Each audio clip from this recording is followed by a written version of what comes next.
Hi guys, so on this channel I have covered stories of small business owners, fishermen, individuals who voted for Brexit and are now suffering the consequences of Brexit.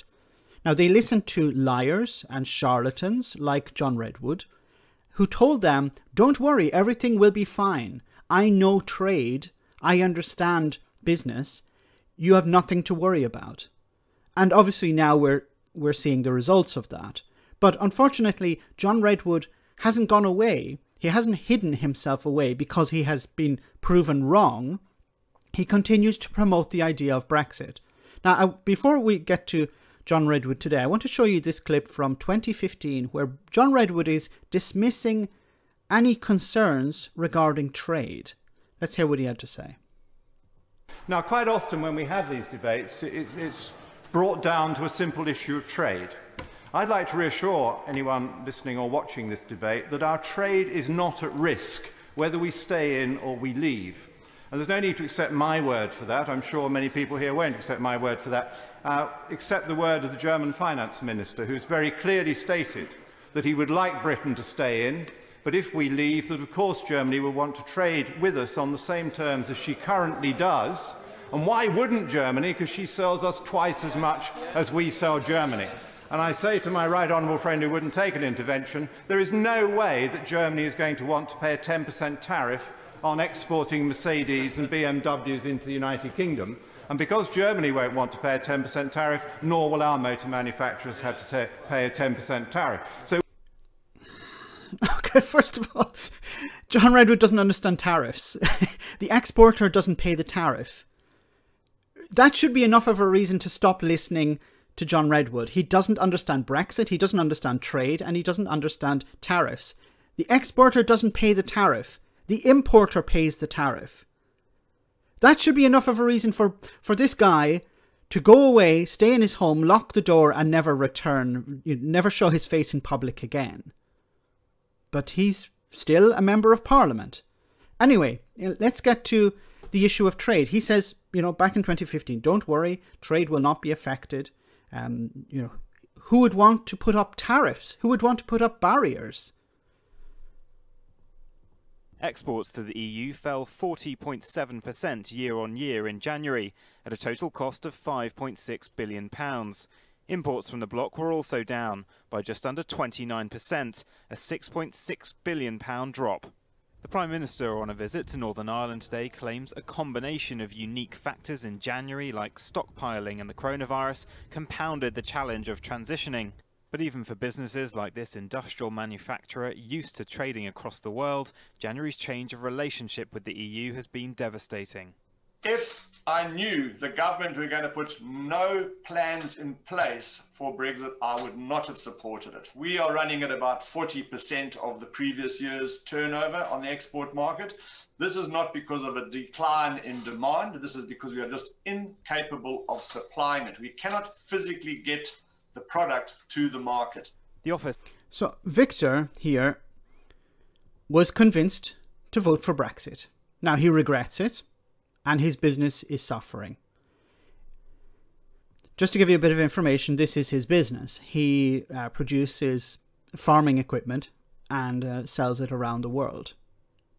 And because of Brexit, he is struggling at the moment. Now, what is the response from the likes of John Redwood? Well, this is a video from January, just last month, or 2 months ago, just after Brexit, where John Redwood is saying now we need to push new ideas because the UK is now an independent nation. Of course, he doesn't refer at all to the problems that people who he lied to are suffering. I think Sir John Redwood needs to unmute powers to make their life better.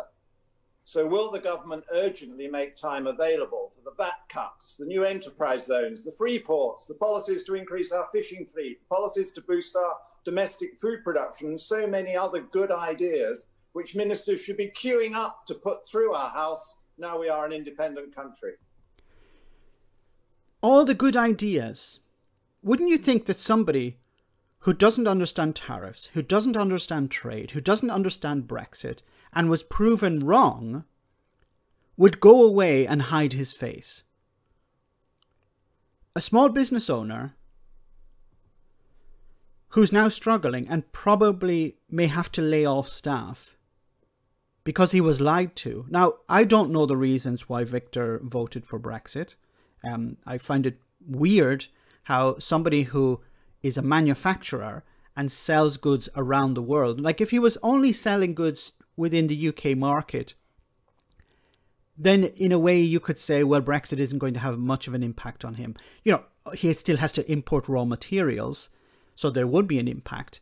But perhaps he done the sums, done the calculations, and realized, look, Brexit is not going to really have an impact on me. But if you're exporting around the world, and of course the EU is part of the world, why would you vote to make it more difficult? Why would you listen to the likes of Jacob Rees-Mogg, John Redwood, Boris Johnson, Nigel Farage? Why would you listen to those people? They have been proven wrong on a daily... Like, that clip, I don't know if Victor saw that clip, but when John Redwood doesn't understand what a tariff is, that should be a red flag to you. That should be enough to say, wait a minute, this guy doesn't understand what the hell he's talking about, and he's trying to sell me something, and he's claiming that this something is going to be beneficial to the UK, it's going to be beneficial to businesses, it's going to be beneficial to trade.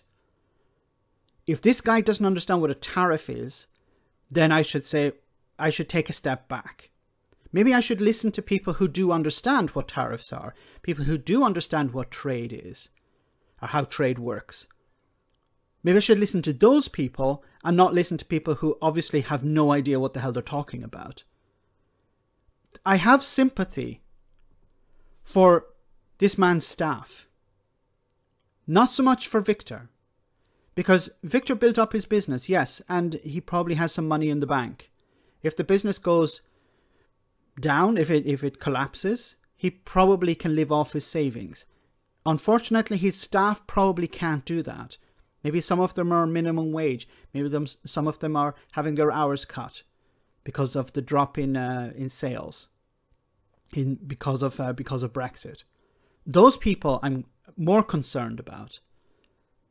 I have much more sympathy for those people, because this is somebody who didn't understand what the hell he was voting for, and his business is suffering because of that.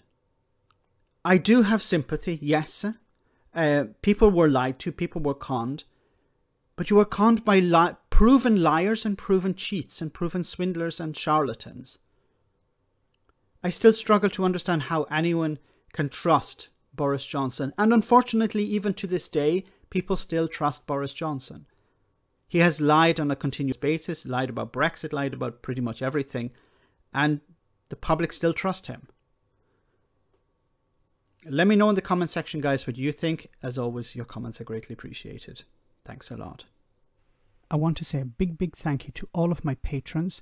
You ensure that this channel continues to exist. I'm eternally grateful for all of your support. If you join Patreon, you will receive instant access to our Discord server, where we have both audio and video chats. You can chat with me and other patrons, where we discuss important and non-important issues. Becoming a patron per month costs about the same as a large coffee, so why not check it out?